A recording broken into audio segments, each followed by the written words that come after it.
नमस्कार, कहानी बैरल में आपका स्वागत है। लीजिए पेश है रविंद्रनाथ टैगोर द्वारा लिखित उपन्यास गोरा, भाग 3। पोर्च की छत, जो कि ऊपर की मंजिल का बरामदा था, उस पर सफेद कपड़े से ढंकी मेज के आसपास कुर्सियां लगी हुई थीं।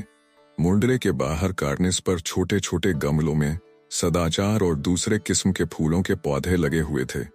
मुंडेर पर से नीचे सड़क के किनारे के सिरिस और कृष्णचूड़ा के पेड़ों के पत्ते बरसात से धुलकर चिकने दिख रहे थे। सूर्य अभी अस्त नहीं हुआ था। पश्चिम से ढलती धूप की किरणें छत के एक हिस्से में पड़ रही थीं। वहां पर उस समय कोई नहीं था।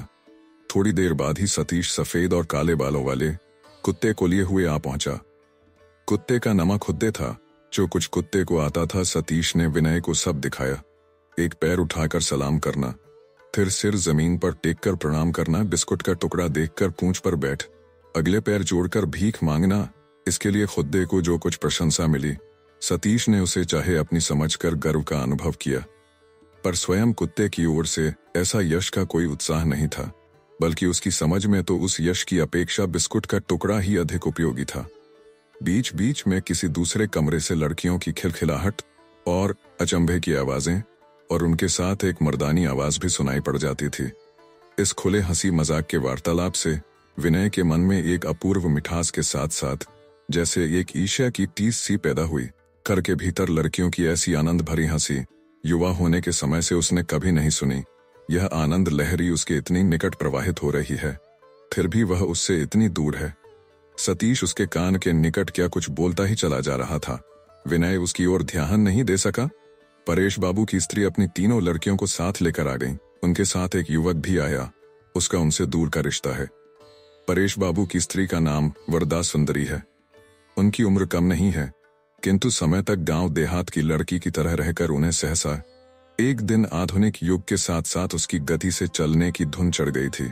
इसीलिए उनकी रेशमी साड़ी कुछ अधिक लहराती थी और उनके ऊंची एड़ी के जूते कुछ ज्यादा ही खटखट करते थे। दुनिया में कौन सी बातें ब्रह्म हैं और कौन सी अब्रह्म, इसकी पड़ताल में वे हमेशा बहुत सतर्क रहती हैं। इसीलिए उन्होंने राधा रानी का नाम बदलकर सुचरिता रख दिया है। रिश्ते में उनके ससुर लगने वाले एक सज्जन ने बरसों बाद अपनी परदेश की नौकरी से लौटने पर उनके लिए लमाई षष्ठी भेजी थी। परेश बाबू उस समय किसी काम से बाहर गए हुए थे। वरदा सुंदरी ने उपहार में आई सभी चीजें वापस भेज दी थीं। उनकी राय में ये सब कुसंस्कार और मूर्ति पूजा के अंग थे। लड़कियों के पैरों में मोजा पहनने और ओपी पहनकर बाहर निकलने को भी वह मानो ब्रह्म समाज के धर्म सिद्धांत का अंग मानती हों। किसी ब्रह्म परिवार को जमीन पर आसन बिछाकर भोजन करते देख उन्होंने यह आशंका प्रकट की थी कि आजकल ब्रह्म समाज फिर से मूर्ति पूजा की ओर फिसलने लगा है। उनकी बड़ी लड़की का नाम लावण्य है। गोरमटोल और हंसमुख, उसे लोगों से मिलना जुलना और गप्पे लड़ाना अच्छा लगता है। गोर चेहरा, बड़ी बड़ी आंखें, गेहुआ रंग, पहनावे के मामले में वह स्वभाव से ही लापरवाह है, किंतु इस बारे में उसे माँ के निर्देश के अनुसार चलना होता है। उसे ऊंची एड़ी के जूतों से तकलीफ होती है, लेकिन पहने बिना चारा नहीं है। शाम को साज समार के समय अपने हाथों से माँ उसके चेहरे पर पाउडर और गालों पर सुर्खी लगा देती है। वह कुछ मोटी है, इसलिए वरदा सुंदरी ने उसके कपड़े ऐसे चुस्त सिलवाए हैं कि जब लावण्य सजकर बाहर निकलती है तब जान पड़ता है मानो उसे ठूंस दबाकर ऊपर से कपड़ा सिल दिया गया हो। मझली लड़की का नाम ललिता है। कहा जा सकता है कि वह बड़ी से ठीक उल्टी है। लंबाई में बड़ी बहन से ऊंची, दुबली, रंग कुछ अधिक सांवला, बातचीत अधिक नहीं करती और अपने ढंग से रहती है। मन होने पर कटु कटु बातें भी सुना करती है। वरदा सुंदरी मन ही मन उससे डरती है, सहसा उसे नाराज कर देने का साहस नहीं करती। लीला छोटी है, उसकी उम्र करीबन 10 बरस होगी। वह दौड़ धूप और दंगा करने में तेज है। सतीश के साथ उसकी धक्का मुक्की और मारपीट बराबर चलती रहती है। विशेषतया घर के कुत्ते खुद्दे का मालिक कौन है, इसको लेकर उनका जो प्राचीन झगड़ा चला आता है, उसका अभी तक कोई निर्णय नहीं हो सका। कुत्ते की अपनी राय लेने से शायद वह दोनों में से किसी को भी अपना मालिक न चुनता, किंतु फिर भी इन दोनों में से उसका झुकाव सतीश की ओर ही कुछ अधिक है, क्योंकि लीला के प्यार का दबाव सहना उस बेचारे छोटे से जीव के लिए सहज नहीं। लीला के प्यार की अपेक्षा सतीश का अत्याचार सहना उसके लिए कम मुश्किल था। विनय ने वरदा सुंदरी के आते ही उठकर शीश झुकाकर उन्हें प्रणाम किया। परेश बाबू ने कहा, इन्हीं के घर उस दिन हम। वरदा सुंदरी बोली, ओह, बड़ा उपकार किया आपने, हम आपके बड़े आभारी हैं। विनय ऐसा संकुचित हुआ कि ठीक से कुछ उत्तर नहीं दे सका। जो युवक लड़कियों के साथ आया था उसके साथ भी विनय का परिचय हुआ। उसका नाम सुधीर है। कॉलेज में BA में पढ़ता है। सुंदर चेहरा, गोरा रंग, आंखों पर चश्मा और मूंछों की हल्की सी रेख। स्वभाव बड़ा चंचल है, जरा देर भी चुपचाप बैठा नहीं रह सकता। कुछ न कुछ करेन के लिए उतावला हो उठता है। लड़कियों से हंसी मजाक करके या उन्हें चिढ़ाकर उनको परेशान किए रहता है। लड़कियां भी मानो उसे बराबर डांटती ही रहती हैं, किंतु साथ ही सुधीर के बिना जैसे उनका समय ही नहीं कटता। सर्कस दिखाने या चिड़ियाघर की सैर कराने को या शौक की कोई चीज खरीद कर लाने को सुधीर हमेशा तैयार होता है। सुधीर का लड़कियों के साथ बेझिझक अपनेपन का बर्ताव विनय को बिल्कुल नया और विस्मयकारी जान पड़ा। उसने मन ही मन पहले तो ऐसे बर्ताव की निंदा की, किंतु फिर उस निंदा के साथ थोड़ा थोड़ा ईर्ष्या का पुट भी मिश्रित होने लगा। वरदा सुंदरी ने कहा, जान पड़ता है आपको कहीं 2-1 बार देखा है। विनय को लगा जैसे उसका कोई अपराध पकड़ा गया है। अनावश्यक रूप से लज्जित होता हुआ वह बोला, हाँ, कभी कभी केशव बाबू के व्याख्यान सुनने चला जाता हूँ। वरदा सुंदरी ने पूछा, आप शायद कॉलेज में पढ़ते हैं? नहीं, अब तो नहीं पढ़ता। वरदा ने पूछा, कॉलेज में कहाँ तक पढ़े हैं? विनय बोला, MA पास किया है। यह सुनकर बच्चों जैसे चेहरे वाले युवक के प्रति वरदा सुंदरी को मानो ममता हुई। परेश बाबू की ओर उन्मुख हो लंबी सांस लेकर उन्होंने कहा, हमारा मनु अगर होता तो वह भी अब तक MA पास कर चुका होता। वरदा की प्रथम संतान मनोरंजन की मृत्यु 9 वर्ष की आयु में ही हो गई थी। जब भी वह सुनती हैं कि किसी युवक ने कोई बड़ी परीक्षा पास की है या बड़ा पद पाया है, कोई अच्छी किताब लिखी है या कोई अच्छा काम किया है, तभी उन्हें यह ध्यान आता, मनु बचा रहता तो उसके द्वारा भी ठीक वैसा ही कार्य संपन्न हुआ होता जो हो। अब जबकि वह नहीं है तो आज के जन समाज में अपनी तीनों कन्याओं का गुणगान ही वरदा सुंदरी का विशेष कार्य हो गया। उनकी लड़कियां पढ़ने में बहुत तेज हैं। यह बात वरदा ने विशेष रूप से विनय को बताई। मेम ने उनकी लड़कियों की बुद्धि और गुणों के बारे में कब कब क्या कहा, यह भी विनय से अनजाना न रहा। लड़कियों को स्कूल में पुरस्कार देने के लिए जब लेफ्टिनेंट गवर्नर और उनकी मेम आई थीं, तब उन्हें गुलदस्ते में भेंट करने के लिए स्कूल की सब लड़कियों में से केवल लावण्य को ही चुना गया था। और गवर्नर की स्त्री ने लावण्य को उत्साह देने के लिए जो मीठा वाक्य कहा था, वह भी विनय ने सुन लिया। अंत में वरदा ने लावण्य से कहा, जिस सिलाई के लिए तुम्हें पुरस्कार मिला था, जरा वह ले तो आना बेटी। ऊन से कपड़े पर सिलाई की हुई एक तोते की आकृति इस घर के सभी आत्मीय परिजनों में विख्यात हो चुकी थी। यह मेम की सहायता से लावण्य ने बहुत दिन पहले बनाई थी। इसमें लावण्य का अपना कर्तव्य बहुत अधिक रहा हो यह बात नहीं थी, किंतु नए परिचित को यह दिखाना ही होगा, यह मानी हुई बात थी। शुरू शुरू में परेश बाबू आपत्ति करते थे, किंतु उसे बिल्कुल बेकार जानकर अब उन्होंने भी आपत्ति करना छोड़ दिया है। ऊन के तोते की रचना की कारीगरी को विनय चकित आंखों से देख रहा था। तभी बैरे ने आकर एक चिट्ठी परेश बाबू के हाथ में दी। परेश बाबू चिट्ठी पढ़कर खिल उठे। उन्होंने कहा, बाबू को यहीं लिवा लाओ। वरदा ने पूछा, कौन है? परेश बाबू बोले, मेरे बचपन के दोस्त कृष्णदयाल ने अपने लड़के को हम लोगों से मिलने के लिए भेजा है। सहसा विनय का दिल धक्सा हो गया और उसका चेहरा पीला पड़ गया। क्षण भर बाद ही फिर वह मुट्ठियां भींचकर जमकर बैठ गया, मानो किसी प्रतिद्वंदी से अपनी रक्षा करने के लिए तैयार हो गया हो। गोरा इस परिवार के लोगों को निश्चय ही अवज्ञा से देख समझेगा, यह सोचकर विनय पहले से ही उत्तेजित हो उठा। तश्तरी में मिठाई, नमकीन और चाय आदि सजाकर नौकर के हाथ दे सुचरिता ऊपर आकर बैठी थी कि उसी समय बैरे के साथ गोरा ने प्रवेश किया। उसका गोरा तगड़ा शरीर और चेहरा मोहरा देखकर सभी चकित हो उठे। गोरा के माथे पर गंगा की मिट्टी का तिलक था। गाढ़े की धोती के ऊपर उसने तनीदार कुर्ता पहन रखा था। कंधे पर मोटी चादर थी। पैरों में उठी सूंड वाले कटकी जूते थे। मानो वर्तमान ढंग के विरुद्ध एक मूर्तिमान विद्रोह सा वह सामने खड़ा था। विनय ने भी उसका ऐसा रूप इससे पहले कभी नहीं देखा था। गोरा के मन में एक विरोध की आग आज विशेष रूप से धधक रही थी। उसका कारण भी था। ग्रहण के नहान के लिए कल तड़के ही किसी स्टीमर कंपनी का जहाज यात्री लादकर त्रिवेणी के लिए रवाना हुआ था। रास्ते में जहां तहां हुए पड़ाव से अनेक स्त्री यात्रियों के लिए रवाना हुआ था। रास्ते में जहां तहां हुए पड़ाव से अनेक स्त्री यात्रियों के झुंड अपने साथ 2-2 एक-एक पुरुष अभिभावक लिए जहाज पर सवार हो रहे थे। बाद में कहीं जगह ही न मिले, इसलिए भारी ठेलम ठेल हो रही थी। जहाज पर सवार होने के तख्ते पर कीचड़ सने पैरों से चलती हुई कोई स्त्री बेपर्दा होती हुई नदी के पानी में गिर पड़ती थी। किसी को खलासी भी धक्का देकर गिरा देते थे। कोई स्वयं सवार हो गई थी, पर साथियों के न चढ़ पाने से घबरा रही थी। बीच बीच में वर्षा की बौछार आकर उन्हें और भिगो दे रही थी। जहाज में उनके बैठने का स्थान पूरा कीचड़ से भर गया था। उनके चेहरे पर और आंखों में एक पीड़ित, त्रस्त, करुण भाव था, मानो निश्चित रूप से यह जानकर कि वे बेबस होकर भी इतनी क्षुद्र हैं कि जहाज के मल्लाह से लेकर मालिक तक कोई उनकी विनती पर जरा सी मदद भी नहीं करेगा। उनकी प्रत्येक चेष्टा में एक अत्यंत कातर आशंका का भाव दीख पड़ता था। ऐसी हालत में भरसक गोरा यात्रियों की मदद कर रहा था। ऊपर पहले दर्जे के डेक से एक अंग्रेज और एक आधुनिक ढंग के बंगाली बाबू जहाज की रेलिंग पकड़े आपस में हंसी मजाक करके मुंह में चुरुट दबाए तमाशा देख रहे थे। बीच बीच में किसी यात्री की बेहद दुर्गति देखकर अंग्रेज हंस उठता था और बंगाली भी उसमें योग दे रहा था। इसी तरह 2-3 स्टेशन पार करते हुए गोरा के लिए यह असह्य हो उठा। उसने ऊपर जाकर अपने वज्र कठोर स्वर में गरज कर कहा, धिक्कार है तुम लोगों को, शर्म नहीं आती। कड़ी दृष्टि से अंग्रेज ने गोरा को सिर से पैर तक देखा। बंगाली ने उत्तर दिया, शर्म? हाँ, देश के इन सब जाहिल जानवरों के कारण शर्म ही आती है। मुंह लाल करके गोरा बोला, जाहिलों से बड़े जानवर वह हैं जिनमें हृदय नहीं है। बिगड़ कर बंगाली ने कहा, यह तुम्हारी जगह नहीं है, यह फर्स्ट क्लास है। गोरा ने कहा, ठीक कहा, तुम्हारे साथ मेरी जगह हो ही नहीं सकती। मेरी जगह उन्हीं यात्रियों के बीच है। लेकिन मैं कहे जाता हूं, फिर मुझे अपने इस फर्स्ट क्लास में आने को मजबूर न करना। कहता हुआ गोरा धड़धड़ाता हुआ नीचे उतर गया। उसके जाते ही अंग्रेज ने आराम कुर्सी पर दोनों पांव पसार कर उपन्यास में मुंह गड़ा लिया। उसके सहयात्री बंगाली ने उससे बात करने की 2-1 बार कोशिश की, किंतु चली नहीं। देश के साधारण आदमियों में से वह नहीं है। यह साबित करने के लिए उसने खान सामा को बुलाकर पूछा, क्या खाने के लिए मुर्गी की कोई डिश मिल सकती है? खान सामा ने बताया कि केवल रोटी, मक्खन और चाय मिल सकती है।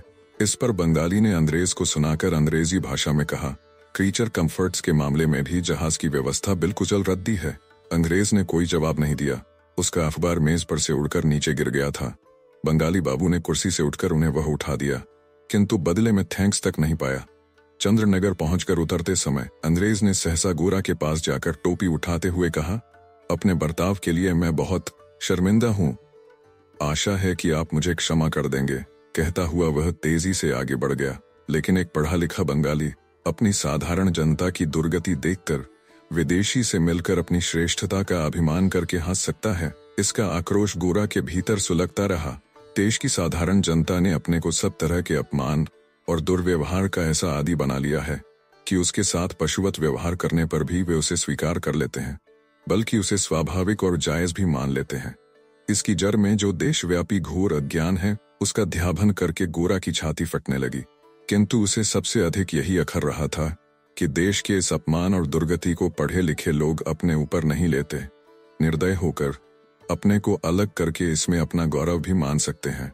इसीलिए आज पढ़े लिखे लोगों की सारी किताबी पढ़ाई और नकली संस्कार के प्रति पूर्णत उपेक्षा दिखाने के लिए ही गोरा ने माथे पर गंगा की मिट्टी का तिलक लगाया था और अद्भुत ढंग के नए कटकी जूते खरीदे थे। उन्हें पहनकर गर्व से छाती फुलाकर वह इस ब्रह्म परिवार में आया था। मन ही मन विनय यह समझ गया कि गोरा का आज का यह रूप जैसे उसकी युद्ध सजा है। न जाने आज गोरा क्या कर बैठे। इसी आशंका से विनय का मन भय, संकोच और विरोध के भाव से भर उठा। वरदा सुंदरी विनय के साथ जब परिचय करा रही थी, तब सतीश वहां अपने लिए कोई काम न पाकर छत के एक कोने में टीन की एक फिरकी घुमाता हुआ अपना मन बहला रहा था। गोरा को देखकर उसका खेल बंद हो गया। फिर उसने विनय के कान में प्रश्न किया, यही क्या आपके मित्र हैं?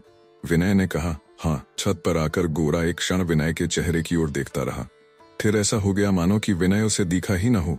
परेश बाबू को नमस्कार करके उसने निसंकोच भाव से एक कुर्सी खींचकर तेजी से कुछ पीछे हटाई और उस पर बैठ गया। वहां कहीं कुछ स्त्रियां भी हैं, यह लक्ष्य करना उसने मानो अशिष्टता समझा। इस असभ्य के पास से लड़कियों को लेकर चली जाए। वरदा सुंदरी यह विचार कर रही थी कि परेश बाबू ने उनसे कहा, इनका नाम गौरमोहन है, मेरे मित्र कृष्ण दयाल के लड़के हैं। तब गोरा ने उनकी ओर मुड़कर नमस्कार किया। विनय से वार्तालाप में सुचरिता गोरा की बात पहले ही सुन चुकी थी, किंतु यह समझने में उसे देर लगी कि यह महाशय ही विनय के मित्र हैं।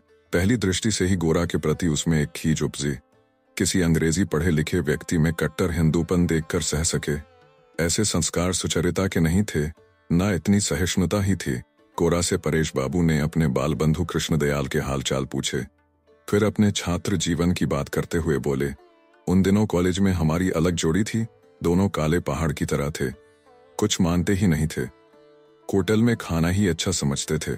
कितनी बार दोनों संध्या के समय गोल दिग्गी पर बैठकर मुसलमान की दुकान का कबाब खाकर आधी आधी रात तक बैठे इस पर चर्चा किया करते थे कि कैसे हम लोग हिंदू समाज का सुधार करेंगे। वरदा सुंदरी ने पूछा, आजकल वह क्या करते हैं? गोरा बोला, अब वह हिंदू आचार का पालन करते हैं। वरदा बोली, लाज नहीं आती मानो। क्रोध से उनका सर्वांग जल उठा था। कुछ हंसकर गोरा ने कहा, लाज कमजोर चरित्र का लक्षण है, कोई कोई तो बाप का परिचय देने में भी लजाते हैं। वरदा, पहले वह ब्रह्म नहीं थे। गोरा, मैं भी तो एक समय ब्रह्म था वरदा, और अब आप साकार उपासना में विश्वास करते हैं। गोरा, आकार नाम की चीज की बिना वजह अवज्ञा करूं, ऐसा कुसंस्कार मेरा नहीं है। आकार को गाली देने से ही क्या वह मिट जाएगा? आकार का रहस्य कौन जान सका है? मृदु स्वर में परेश बाबू ने कहा, लेकिन आकार सीमा विशिष्ट जो है। गोरा ने कहा, सीमा के न होने से तो कुछ प्रकट ही नहीं हो सकता। असीम अपने को प्रकट करने के लिए ही सीमा का आश्रय लेता है, नहीं तो वह प्रकट कहाँ है? और जो प्रकट नहीं है वह संपूर्ण नहीं है। वाक्य में जैसे भाव निहित हैं, वैसे ही आकार में निराकार परिपूर्ण होता है। गोरा, मैं यदि न भी कहूं तो उससे कुछ आता जाता नहीं है। संसार में आकार मेरे कहने न कहने पर निर्भर नहीं करता। निराकार ही यदि यथार्थ परिपूर्णता होती तो आकार को तो स्थान न मिलता। सुचरिता की यह अत्यंत दिली इच्छा होने लगी कि कोई उस घमंडी युवक को बहस में बिल्कुल हराकर इसे नीचा दिखा दे। विनय चुपचाप बैठा हुआ गोरा की बात सुन रहा है। यह देख मन ही मन उसे क्रोध आया है। गोरा इतने जोर से अपनी बात कह रहा था कि उस जोर को नीचा दिखाने के लिए सुचरिता के मन में भी उबाल आ गया। इसी समय बैरा चाय के लिए केतली में गर्म पानी लाया। सुचरिता उठकर चाय बनाने लग गई। बीच बीच में विनय चकित सा सुचरिता के चेहरे की ओर देख लेता। उपासना के संबंध में यद्यपि विनय का मन गोरा से विशेष भिन्न नहीं था, किंतु उसे इस बात से दुख हो रहा था कि गोरा बिना बुलाए इस ब्रह्म परिवार में आकर ऐसी ढीठता से उनके विरुद्ध मत का प्रतिपादन कर रहा है। इस प्रकार लड़ने को तैयार गोरा के आचरण के साथ वृद्ध परेश बाबू के आत्मस्थिति, प्रशांत भाव, सभी तरह के तर्क वितर्क से परे एक गहरी प्रसन्नता की तुलना करके विनय का हृदय उनके प्रति श्रद्धा से भर उठा।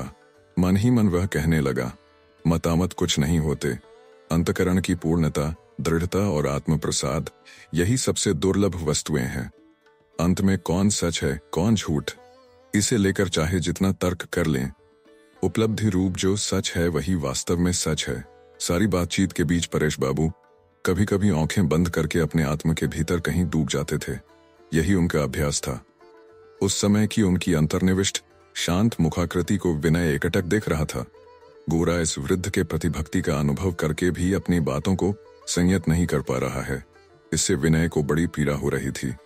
कई प्याले चाय बनाकर सुचरिता ने परेश बाबू के चेहरे की ओर देखा। चाय के लिए किससे वह अनुरोध करे और किससे नहीं, इस बारे में उसे दुविधा हो रही थी। गोरा की ओर देखते हुए वरदा सुंदरी ने पूछ ही तो लिया, शायद आप तो ये सब कुछ लेंगे नहीं? गोरा ने कहा, नहीं। वरदा, क्यों, जात चली जाएगी क्या? गोरा ने कहा, हाँ। वरदा, आप जात मानते हैं? गोरा, जात क्या मेरी अपनी बनाई चीज है जो न मानूंगा? जब समाज को मानता हूं तब जात को भी मानता हूं। वरदा, क्या हर बात में समाज को मानना ही होगा? गोरा, न मानने से समाज टूट जाएगा। वरदा, टूट ही जाएगा तो क्या बुराई है? गोरा, जिस डाल पर सब एक साथ बैठे हों क्या उसे काट देने में बुराई नहीं है? मन ही मन सुचरिता ने बहुत विरक्त होकर कहा, माँ, फिजूल बहस करने से क्या फायदा, वह हमारा छुआ हुआ नहीं खाएंगे। पहली बार गोरा ने सुचरिता की ओर स्थिर दृष्टि से देखा। सुचरिता विनय की ओर देखकर थोड़े संशय के स्वर में बोली, आप क्या? विनय कभी चाय नहीं पीता। मुसलमान की बनाई हुई डबल रोटी बिस्कुट खाना भी उसने बहुत दिन पहले छोड़ दिया है, किंतु आज उसके न खाने से नहीं चलेगा। सिर उठाकर उसने जोर से कहा, हाँ अवश्य लूंगा, कहकर उसने गोरा की ओर देखा। गोरा के ओठों पर कठोर हंसी की हल्की सी रेखा दिख पड़ी। चाय विनय को कड़वी लगी, किंतु उसने पीना नहीं छोड़ा। मन ही मन वरदा सुंदरी ने कहा, आह, यह विनय कितना भला लड़का है। फिर गोरा की ओर से उन्होंने बिल्कुल ही मुंह फेर कर विनय की ओर ध्यान दिया। यह देखकर परेश बाबू ने धीरे से अपनी कुर्सी गोरा की ओर सरकाते हुए मृदु स्वर में उससे बात शुरू किया। सड़क पर मूंगफली वाले ने ताजी भुनी मूंगफली की हाँक लगाई। सुनते ही लीला ने ताली बजाकर कहा, सुधीर दा, मूंगफली वाले को बुलाओ। उसके कहते ही सतीश छत से झुककर मूंगफली वाले को बुलाने लगा। इसी समय एक सज्जन और उपस्थिति हुए। सभी ने उन्हें पानू बाबू कहकर संबोधित किया, किंतु उनका असली नाम था हरानचंद्र नाग। उस टोली में विद्वता और बुद्धि के कारण उनकी विशेष ख्याति है। यद्यपि किसी ओर से भी कोई बात साफ साफ नहीं कही गई, तथापि यह संभावना मानव वायुमंडल में बराबर तैरती रहती है कि इन्हीं के साथ सुचरिता का विवाह होगा। पानू बाबू का मन भी सुचरिता की ओर लगा है, इसके बारे में किसी को कोई संदेह नहीं था, और इसी बात की आड़ लेकर लड़कियां सदा सुचरिता से मजाक करती रहती थीं। पानू बाबू स्कूल में मास्टरी करते हैं। वरदा सुंदरी उन्हें निरा स्कूल मास्टर समझ उनका विशेष सम्मान नहीं करती। वह कुछ ऐसा भाव दर्शाती हैं कि पानू बाबू को अगर उनकी किसी कन्या के प्रति अनुराग प्रकट करने का साहस नहीं हुआ तो वह उचित ही हुआ है। उनके भावी दामाद डिप्टीगिरी के पद की कठिन शर्त से बंधे हुए हैं। हरान बाबू की ओर सुचरिता के एक प्याला चाय सरकाते ही लावण्य दूर से ही उसकी ओर देखकर दबे ओठों से मुस्कुराने लगी। वह सूक्ष्म हंसी भी विनय की नजर से बची न रही। इतने थोड़े समय में ही दो एक मामलों में विनय की नजर बड़ी तेज और सतर्क हो उठी थी, नहीं तो इससे पहले वह नजर के पैनपन के लिए ऐसा प्रसिद्ध नहीं था। हरान और सुधीर काफी दिनों से एक परिवार की लड़कियों से परिचित हैं और इस परिवार के इतिहास के साथ इतने घुले हुए हैं कि लड़कियों के आपस के इशारों का विषय बन गए हैं। विनय को यह बात विधाता के अन्याय सी लगी तथा उसके मन में चुभन सी होने लगी। उधर हरान के आ जाने से सुचरिता के मन में थोड़ी सी आशा का संचार हुआ। गोरा की हेकड़ी को जैसे भी हो नीचा दिखाया जाए तभी उसका जी ठंडा होगा। दूसरे मौकों पर हरान की बहसबाजी से वह प्राय खींच उठती, किंतु आज इस तर्कवीर को देखकर उसने आनंद पूर्वक उसके सम्मुख चाय और डबल रोटी की प्लेट हाजिर कर दी। परेश बाबू ने कहा, पानू बाबू ये हैं हमारे। हरान ने कहा, इन्हें मैं अच्छी तरह जानता हूँ। एक समय यह हमारे ब्रह्म समाज के बड़े उत्साही सदस्य थे। यह कहकर गोरा से किसी तरह की और बातचीत की कोशिश न करके हरान चाय के प्याले की ओर ही सारा ध्यान देने लगे। उन दिनों तक दो एक बंगाली ही सिविल सर्विस की परीक्षा पास करके स्वदेश लौटे थे। उन्हीं में से एक के स्वागत की बात सुधीर सुना रहा था। हरान ने कहा, बंगाली चाहे जितनी परीक्षाएं पास कर लें, लेकिन किसी बंगाली के द्वारा काम कुछ नहीं हो सकता। कोई बंगाली मजिस्ट्रेट या जज जिले का भार नहीं संभाल सकेगा। यही प्रमाणित करने के लिए हरान बाबू बंगाली चरित्र के अनेक दोषों और दुर्बलताओं की व्याख्या करने लगे। गोरा का मुंह देखते देखते लाल हो उठा। उसने अपनी शेर की सी दहाड़ को भरकर दबाते हुए कहा, आपकी राय अगर सचमुच यही है तो आराम से यहाँ पर बैठे हुए डबल रोटी किस मुंह से चबा रहे हैं? इसमें से हरान ने भवें उठाते हुए कहा, फिर आप क्या करने को कहते हैं? गोरा, या तो बंगाली चरित्र के कलंक को मिटाइए या गले में फांसी लगाकर मरिए। हमारी जाति के द्वारा कभी कुछ नहीं हो सकेगा। यह कटु बात क्या ऐसी आसानी से कह देने की है? आपके गले में रोटी अटक नहीं जाती। हरान, सच्ची बात कहने में क्या बुराई है? गोरा बुरा न माने, किंतु यह बात अगर आप यथार्थ में सच समझते तो ऐसे आराम से यूं बढ़ा चढ़ाकर नहीं कह सकते थे। आप जानते हैं कि बात झूठ है, तभी यह बात आपके मुंह से निकल सकी। हरान बाबू, झूठ बोलना पाप है, झूठी निंदा तो और भी बड़ा पाप है, और अपनी जाति की झूठी निंदा से बड़ा पाप शायद ही कोई हो। हरान गुस्से से बेचैन हो उठे। गोरा ने कहा, आप अकेले ही क्या अपनी सारी जाति से बड़े हैं? आप गुस्सा करेंगे और अपने पुरखों की ओर से हम लोग चुपचाप सब सहते जाएंगे। अब तो हरान के लिए पराजय मानना और भी कठिन हो गया। उन्होंने और भी ऊंचे स्वर में बंगालियों की निंदा करना शुरू किया। बंगाली समाज की अनेक प्रथाओं का उदाहरण देकर वे बोले, ये सब रहते हुए बंगाली से कोई उम्मीद नहीं की जा सकती।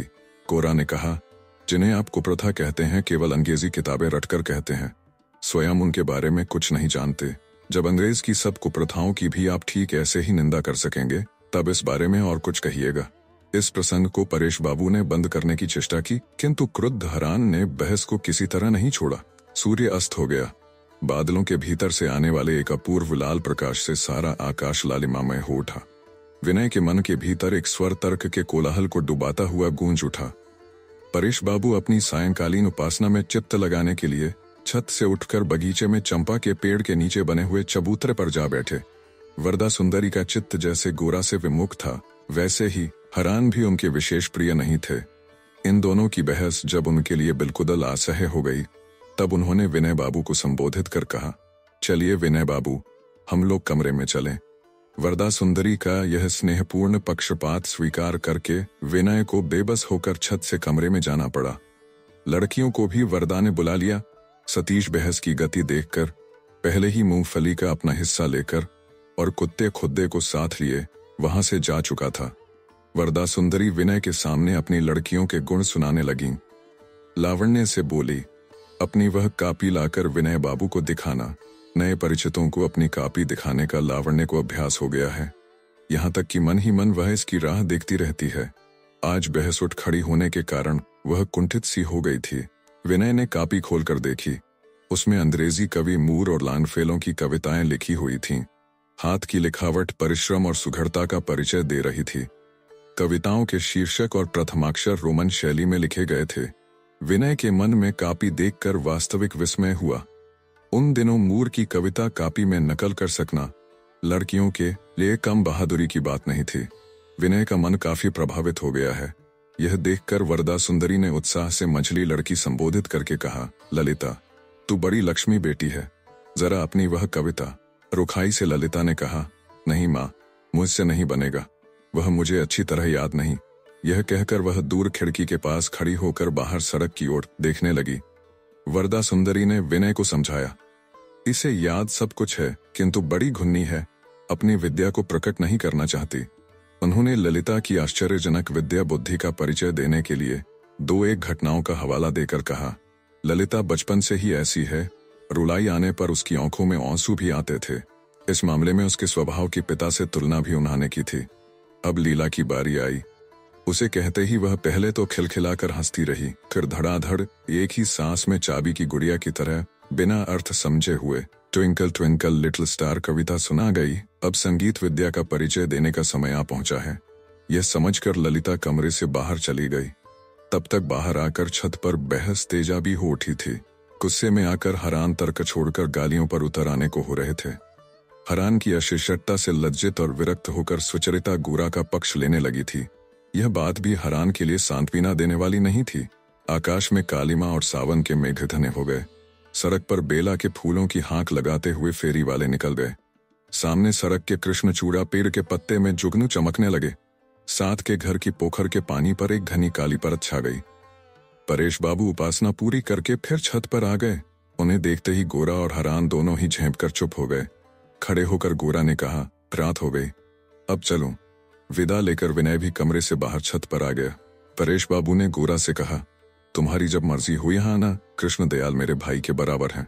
अब उनसे मेरा मत नहीं मिलता, मुलाकात भी नहीं होती। चिट्ठी पत्री बंद है, लेकिन बचपन की दोस्ती नस नस में बस जाती है। कृष्ण दयाल के नाते तुमसे भी मेरा बड़ा निकट संबंध है। ईश्वर तुम्हारा मंगल करें। परेश बाबू के शांत मधुर स्वर से गोरा की इतनी देर तक बहस की गर्मी मानो सहसा ठंडी पड़ गई। गोरा ने आते समय परेश बाबू के प्रति कोई विशेष आदर प्रकट नहीं किया था, किंतु जाते समय सच्ची श्रद्धा से प्रणाम करता गया। सुचरिता से किसी तरह का विदा संभाषण उसने नहीं किया। सुचरिता उसके सम्मुख है, अपनी किसी चेष्टा से इसको स्वीकार करना ही उसने अशिष्टता समझा। विनय ने परेश बाबू को झुककर प्रणाम किया और सुचरिता की ओर मुड़कर उसे नमस्कार किया। फिर लज्जित सा शीघ्रता से गोरा के पीछे पीछे नीचे उतर गया। हरान बाबू विदा लेने से बचने के लिए कमरे में जाकर मेज पर रखी हुई ब्रह्म संगीत पुस्तक उठाकर उसके पन्ने उलटते रहे। विनय और गोरा के जाते ही हरान जल्दी से छत पर आकर परेश बाबू से बोले, देखिए, हर किसी के साथ लड़कियों का परिचय करा देना सम्माननीय नहीं समझता। भीतर ही भीतर सुचरिता कुड़ती रही थी, अब धीरज न रख सकी। बोली, यदि पिताजी यह नियम मानते तब तो आपसे हम लोगों का परिचय न हो पाया होता। हरान बोले, मेल जोल अपने समाज तक सीमित रखना ही अच्छा होता है। हंसकर परेश बाबू बोले, पारिवारिक अंतपुर को थोड़ा और विस्तार देकर आप एक सामाजिक अंतपुर बनाना चाहते हैं, लेकिन मैं समझता हूँ लड़कियों का अलग अलग मत के लोगों से मिलना ठीक ही है, नहीं तो यह उनकी बुद्धि को जानबूझकर कमजोर करना होगा। इसमें भय या लज्जा का तो कोई कारण नहीं दिखता। हरान, मैं ये नहीं कहता कि भिन्न मत के लोगों से लड़कियों को नहीं मिलना चाहिए, किंतु लड़कियों से कैसे व्यवहार करना चाहिए इसकी तमीज तक उन्हें नहीं है। परेश बाबू, नहीं नहीं, यह आप क्या कहते हैं? जिसे आप तमीज की कमी कहते हैं वह केवल एक संकोच है। लड़कियों से मिले जुले बिना वह दूर नहीं होता। उद्धत भाव से सुचरिता ने कहा, देखिए पानू बाबू, आज की बहस में तो मैं अपने समाज के ही आदमी के व्यवहार से लज्जित हो रही थी। इसी बीच दौड़ते हुए आकर लीला ने दीदी दीदी कहते हुए सुचरिता का हाथ पकड़ा और उसे भीतर खींचती हुई ले गई। उस दिन बहस में गोरा को नीचा दिखाकर सुचरिता के सामने अपनी विजय पताका फहराने की हारन की तीव्र इच्छा थी। सुचरिता भी आरंभ में यही आशा कर रही थी, किंतु संयोग से हुआ इससे ठीक उल्टा ही। धार्मिक विश्वास और सामाजिक सिद्धांतों में सुचरिता की सोच गोरा से नहीं मिलती थी, किंतु अपने देश के प्रति ममता, अपनी जाति के लिए पीड़ा उसके लिए स्वाभाविक थी। वह देश के मामलों की चर्चा प्राय करती रही हो, ऐसा नहीं था, किंतु उस दिन जाति की निंदा सुनकर अचानक जब गोरा गरज उठा, तब सुचरिता के मन में उसके अनुकूल ही प्रतिध्वनि गूंज गई। इतनी पीड़ा के साथ, इतने दृढ़ विश्वास के साथ कभी किसी ने उसके सामने देश की बात नहीं की थी। साधारणतया हमारे देश के लोग अपने देश और जाति की चर्चा में कुछ दिखावे का सा भाव दिखाते रहते हैं, मानो वास्तव में वे उन पर विश्वास न रखते हों। इसीलिए कविता करते समय देश के बारे में वे जो चाहे कह दें, देश पर उनकी आस्था नहीं होती। किंतु गोरा अपने देश के सारे दुख, दुर्गति, दुर्बलता के पार एक महान सच्चारी को साक्षात देख सकता था। इसलिए देश के दारिद्र्य को अस्वीकार किए बिना भी उसमें देश के प्रति ऐसी गहरी श्रद्धा थी। देश की आंतरिक शक्ति के प्रति उसमें ऐसा अडिग विश्वास था कि उसके निकट आने पर संशय करने वाले भी उसकी दुविधा विहीन देशभक्ति की ललकार सुनकर हार जाते थे। गोरा की इसी अविचल भक्ति के सामने हरान की अज्ञानपूर्ण तर्क सुचरिता को निरंतर अपमानशूल से चुभ रहे थे। बीच बीच में वह झिझक छोड़कर ऊबे भाव से हरान की दलीलों का प्रतिवादन किए बिना न रह सकी थी। फिर गोरा और विनय की पीठ के पीछे हरान ने जब ईर्ष्यावश भद्दे ढंग से उनकी बुराई करनी शुरू की, तब इस ओछेपन के विरुद्ध भी सुचरिता को गोरा का ही पक्ष लेना पड़ा। तब भी ऐसा नहीं था कि गोरा के विरुद्ध सुचरिता के मन का विद्रोह एकदम शांत हो गया हो। गोरा का सिर पर चढ़ने वाला उद्धत हिंदूपन अब भी उसके मन पर आघात कर रहा था। वह ऐसा समझ रही थी कि इस हिंदूपन के भीतर कहीं प्रतिकूलता का भाव जरूर है। वह सहज शांत भाव नहीं है, अपनी आस्था में परिपूर्ण नहीं है, बल्कि सर्वदा दूसरे को चोट पहुंचाने के लिए कमर कसे हुए है। उस दिन शाम को हर बात में, हर काम में, यहाँ तक कि भोजन करते समय और लीला को कहानियां सुनाते समय भी सुचरिता के मन में कहीं गहरे में एक पीड़ा कसकती रही, जिसे वह किसी तरह भी दूर नहीं कर सकी। कांटा कहाँ चुभा है, यह ठीक ठीक जानकर ही उसे निकाला जा सकता है। मन के कांटे को ढूंढ निकालने के लिए ही उस रात सुचरिता देर तक छत के बरामदे में अकेली बैठी रही। रात के अंधकार में उसने अपने मन की अकारण जलन को जैसे पहुंचकर दूर कर देने की कोशिश की, किंतु कुछ लाभ नहीं हुआ। हृदय का बोझ हल्का करने के लिए उसने रोना चाहा, पर रो भी न सकी। एक अजनबी युवक माथे पर तिलक लगाकर गया, अथवा उसे बहस में हराकर उसका अहंकार नहीं तोड़ा जा सका। इसी बात को लेकर सुचरिता इतनी देर से पीड़ा पा रही है। इससे अधिक बेतुकी और हास्यास्जनक बात और क्या हो सकती है। इन कारणों को बिल्कुल असंभव मानकर उसने मन से निकाल दिया। तब असल तथ्य उसके सामने आया और उसका स्मरण आते ही सुचरिता को बड़ी लज्जा का बोध हुआ। आज 3-4 घंटे तक सुचरिता उस युवक के सामने बैठी रही थी और बीच बीच में उसका पक्ष लेकर बहस में योग देती रही थी। फिर भी मानो उसने उसे बिल्कुल लक्ष्य ही नहीं किया। जाते समय भी जैसे उसकी आंखों ने सुचरिता को देखा ही न हो। यह संपूर्ण उपेक्षा की सुचरिता को बहुत गहरे में चुभ गई है, इसमें कोई संदेह न रहा। दूसरे घर की लड़कियों से मेल जोल का अभ्यास न होने से जो एक संकोच होता है, विनय के व्यवहार में जैसे संकोच का परिचय मिलता है, उस संकोच में भी एक शर्मीली नम्रता होती है। गोरा के व्यवहार में उसका लेश भी नहीं था।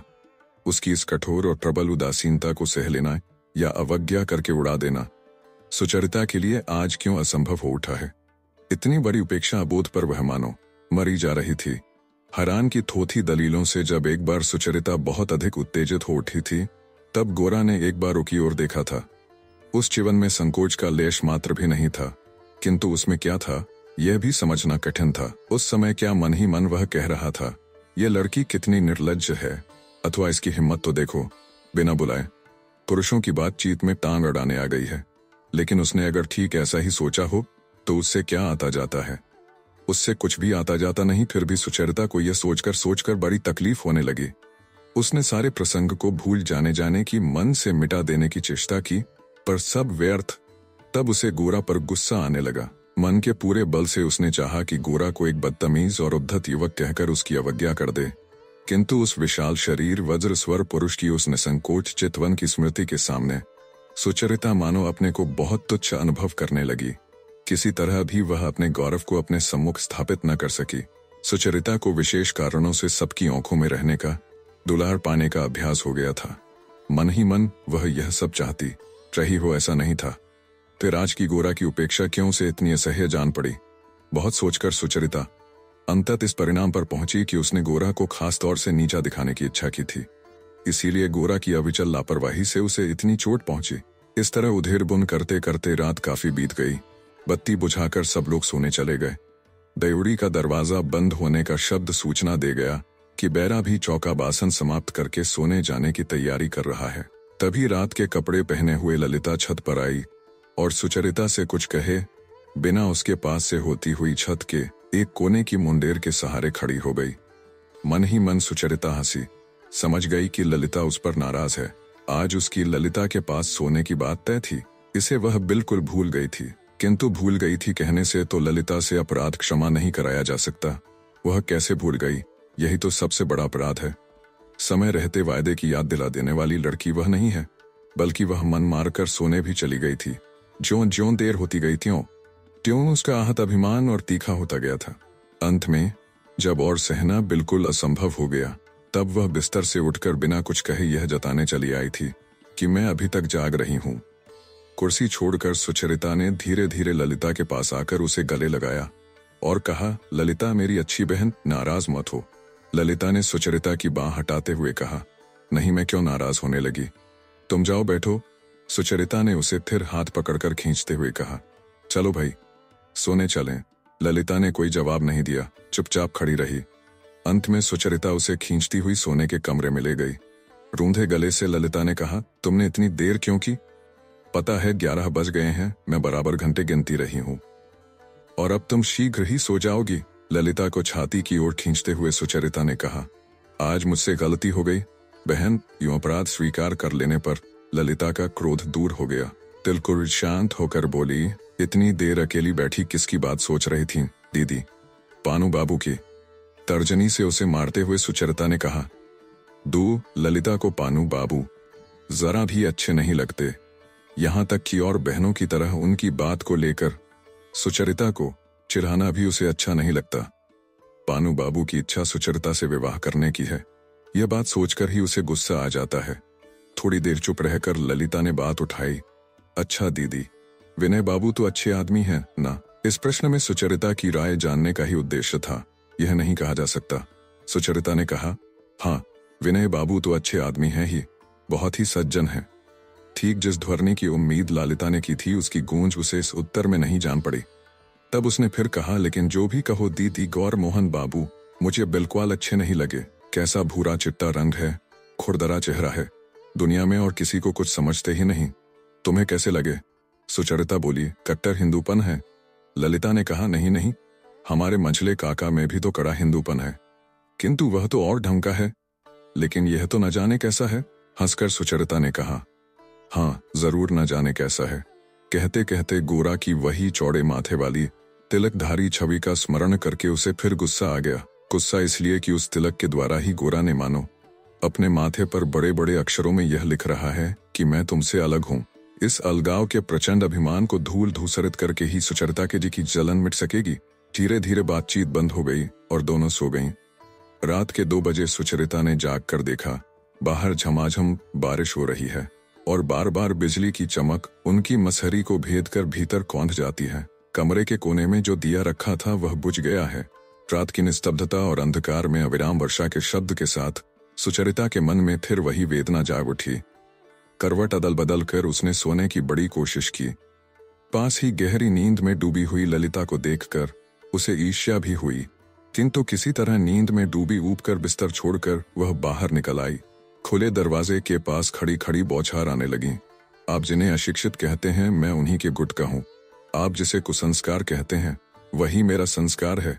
आप जब तक देश को प्रेम नहीं करते और देश के लोगों के साथ मिलकर खड़े नहीं होते, तब तक आपके मुंह से देश की बुराई का एक शब्द भी सुनने को तैयार नहीं हूं। इस बात के जवाब में पानू ने कहा था, ऐसा करने से देश का सुधार कैसे होगा? गरज कर गोरा ने कहा था, सुधार तो बहुत बात की बात है, सुधार से कहीं बड़ी बात है प्रेम की, श्रद्धा की। पहले हम एक हों, फिर सुधार भीतर से ही अपने आप हो जाएगा। अलग होकर आप लोग तो देश के टुकड़े टुकड़े करना चाहते हैं। आप लोग जो कहते हैं कि देश में कुसंस्कार है, इसलिए आप सुसंस्कारी लोग उससे अलग रहेंगे। किंतु मैं ये कहता हूं कि किसी से श्रेष्ठ होकर किसी से अलग नहीं होऊंगा, यही मेरी बड़ी आकांक्षा है। फिर एक हो जाने पर कौन सा संस्कार रहेगा, कौन सा नहीं रहेगा, यह हमारा देश जाने, या जो देश के विधाता हैं वे जाने। पानू बाबू ने कहा था, ऐसे अनेक रीति रिवाज और संस्कार हैं जो देश को एक नहीं होने देते। तब गोरा ने कहा था, आप अगर यही समझते हैं कि पहले उन सब रीति रिवाजों और संस्कारों को उखाड़ फेंके और उसके बाद देश एक होगा, यह तो समुद्र पार करने की चेष्टा करने से पहले समुद्र को सुखा देने जैसा होगा। अहंकार और अवज्ञा छोड़कर नम्र होकर प्रेम से पहले स्वयं को सच्चे दिल से सबके साथ मिलाइए। उस प्रेम के आगे हजारों त्रुटियां और कमजोरियां सहज ही नष्ट हो जाएंगी।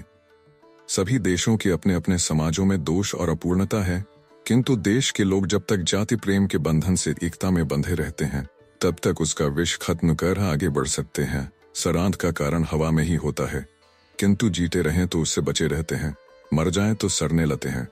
मैं आपसे कहता हूं, ऐसा सुधार करने आएंगे तो हम नहीं सह सकेंगे, फिर चाहे आप लोग हों चाहे मिशनरी हों। पानू बाबू बोले थे, क्यों नहीं सह सकेंगे? गोरा ने कहा था, नहीं सह सकेंगे। इसका कारण है, माँ बाप की ओर से सुधार सहा जाता है, लेकिन पहरेदार की ओर से सुधार से कहीं अधिक अपमान होता है। इसलिए वैसा सुधार मानने में मनुष्यत्व खत्म होता है। पहले अपने बनिए, फिर सुधारक बनिएगा, नहीं तो आपकी शुभ बातों से भी हमारा अनिष्ट ही होगा। यूं एक एक करके सारी बातचीत सुचरिता के मन में तैर गई और एक अनिर्देश्य व्यथा की कसक टीस गई। थककर सुचरिता फिर बिस्तर पर आ लेटी और हथेली से आंखें ढककर सोचना बंद करके सोने की कोशिश करने लगी, किंतु उसके शरीर और कानों में एक झनझनाहट हो रही थी और इसी बातचीत के टुकड़े बार बार उसके मन में गूंज उठते हैं। आप सुन रहे थे कहानी बैरल से रबींद्रनाथ टैगोर द्वारा लिखित उपन्यास गोरा, भाग 3। वीडियो पसंद आया तो इसे लाइक करिए और चैनल को भी सब्सक्राइब कीजिए। धन्यवाद।